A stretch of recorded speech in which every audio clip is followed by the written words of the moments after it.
this lab, you're going to be focusing on separating a mixture and then also determining the percent composition of that mixture. And we talked about this in class, and I told you you're going to come up to this point where you have to do this. And the first day, your focus is on 3 substances: silicon dioxide, sodium chloride, and iron. On the second day, I have an unknown mix that it's going to be your job to separate into its components. Okay? And that is what your job is for the week. I have complete confidence in your ability to do this. So the very first thing you got to do is you've got to get your weighing paper.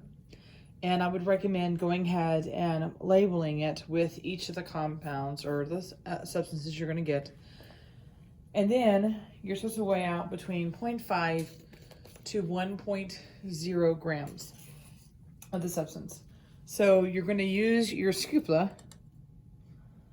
and you're going to weigh it out. Make sure you do 0 your scale. And if you got 1 gram of the sand, then you need to get 1 gram of everything else.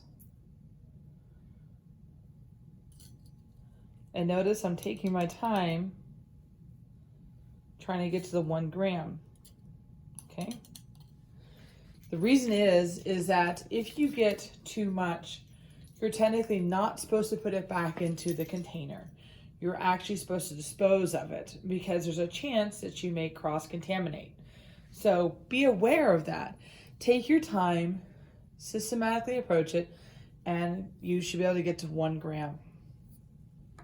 Now, if you're measuring on one that has more than 1 decimal place, don't get so hung up on it being exactly 1.000.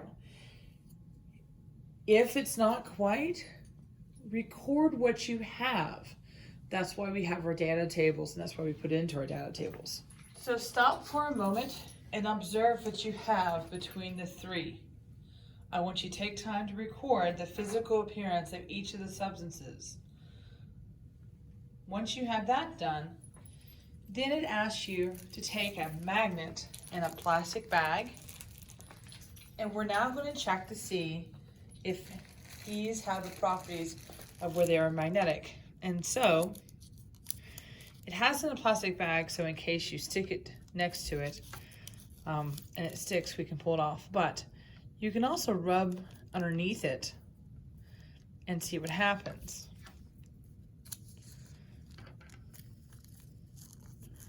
And see here, I'm clearly getting a reaction or attraction between the magnet and the iron.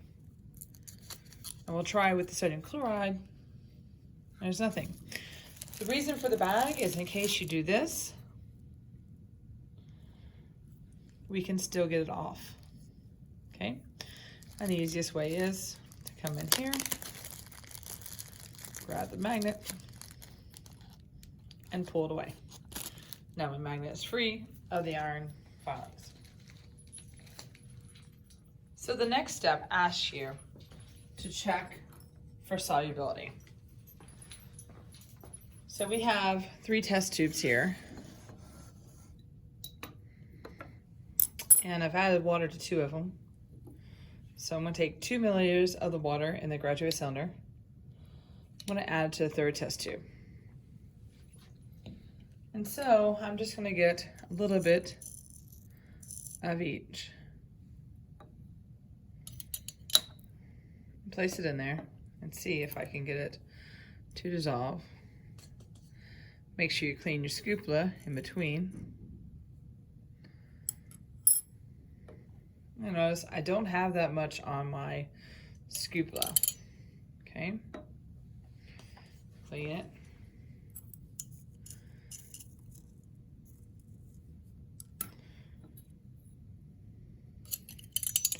And I'm trying to get as equal as I can with it. Okay. Now I'm simply going to take my stirring rod and I'm going to stir or agitate these. Again, I'll clean in between with my distilled water. Yes, you do want to put distilled water in the test tubes. Dissolve. Clean my stirring rod.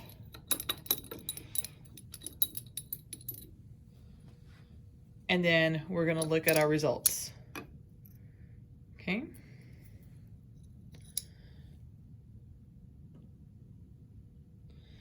And we're gonna record what we have.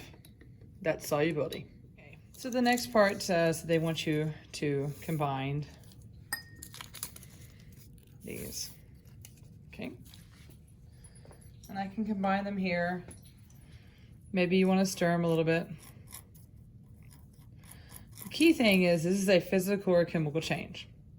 And so one thing that helps sometimes for you to see that is a physical change is if we take our magnet again and we lift this up,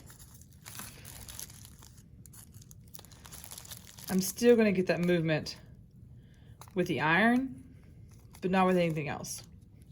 Now, if this makes you nervous holding the paper, you can also go ahead to the next step, put it in the beaker, and I can still test it in the beaker to see what happens.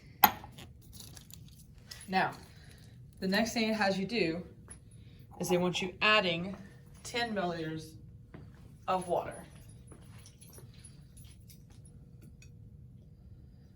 Now, we already observed earlier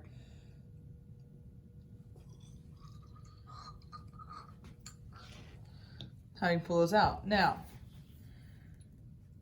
before you do that, before you pour the water in there, you're going to extract your iron. Okay.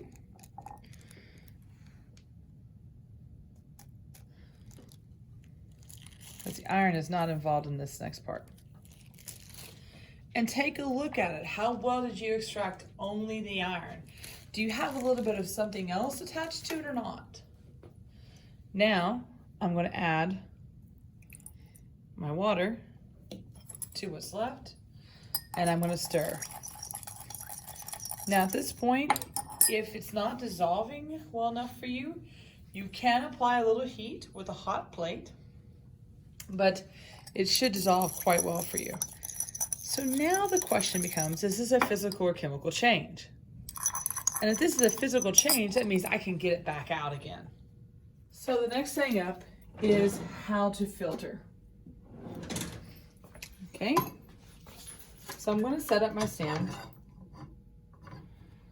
with, if you have the smaller ring clamp, then go ahead and put that on. We have our filter paper. Notice that I've marked how much it weighs, and I've marked my initials on there so I can get it back afterwards. We have our funnel. If you leave these on the table, please set them like that so they don't roll off. Now, there's a technique to make this fit into that. So I'm going to go ahead, I'm going to set this up. I have it sitting over a beaker to collect what comes out. I take my filter paper, I'm going to fold in half. Then I'm going to fold in half again. Now I'm going to unfold and I'm going to center it. Here's a trick. I have the center of it centered. I'm going to push down. You see how it's naturally folding on itself? I'm going to help it fold. Now to make it stay down, I grab my water bottle and I'm going to go around the edge of my filter paper.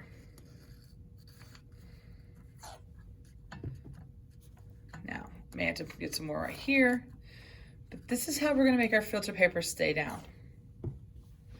We don't want to use too much because we don't want that interfering in our experiment. And this part is just not staying down for me. So let's give it, there we go. And that's how we get our filter paper sitting down. I want to get this substance filtered. So I'm taking this and I'm going to pour it into my filter paper. And you can stick this here, but be mindful because you might punch through. To get the rest of this out, I take my wash bottle and I'm going to go around the edge of my beaker.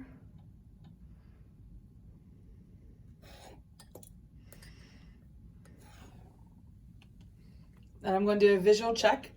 I'm good. So now I just need to let this drain. So we have at this stage, it's now dry. And so what we're gonna do is we're actually gonna remove the filter paper and we're gonna weigh it. Here it is on the scale. I've now weighed it. Remember, my filter paper weighed 1. So I've had an increase of 1.2 grams. This is a material that could not pass through the filter paper. Obviously I had a little bit of iron still in the solution because it's brown in color. When you get through recording your results, you simply throw your filter paper away in the trash can for disposal. Now notice here, this is a solution that came through the filtration. It is clear. So one trick that you can do to be able to see what's in there is to simply take your solution and heat it gently on a hot pan. So you're gonna let it heat up and give it some time. See if you can get crystals reforming at the bottom of it. And then when you get the crystals reforming, look at them. Can you pick out what each one is? I bet you will be able to. It should look familiar. So the final step is for you and your team to figure out how to separate and identify the components of this unknown mixture. It's not quite the same as the mixture you just got through working with, but the skills that you utilize in the previous mixture should be employed here as well. Make sure you keep track of how much of everything you have, and make sure that you record physical properties, observations you make throughout the entire time. Good luck.